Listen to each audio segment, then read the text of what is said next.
know the pandemic there was really hard for people that lived in Cuba. What's daily life like there right now? So right now it's more difficult than ever, even so considering the special period that came after the collapse of the Soviet Union in the early 90s.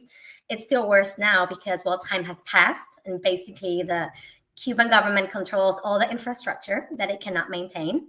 No amount of donations and aid that are received are enough. Cuba receives over $3 billion just worth of remittances and donations yearly, and none of that will be enough. We have rolling blackouts again.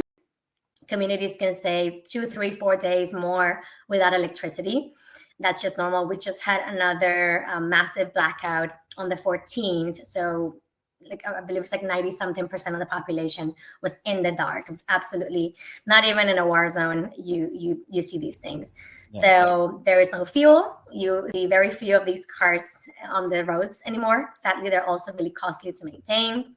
There's no food. And again, your freedom of expression and freedom of religion, it's just getting tougher for everyday Cubans. How is that so the freedom of speech piece? Like, I could see, like, I mean, does Facebook participate in the oppression of people, or like, how do people communicate?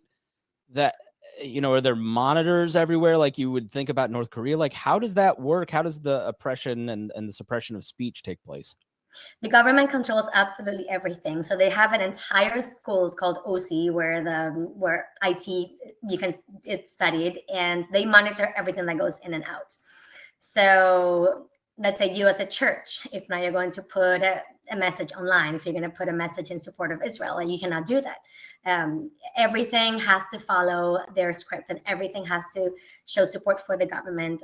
Last year, they actually made it illegal. So now it's an actual felony, and you will go to jail for posting the wrong thing on social media. Now, they've always done this since 1959. People would go all the time to prison for saying the wrong thing, going out with a sign.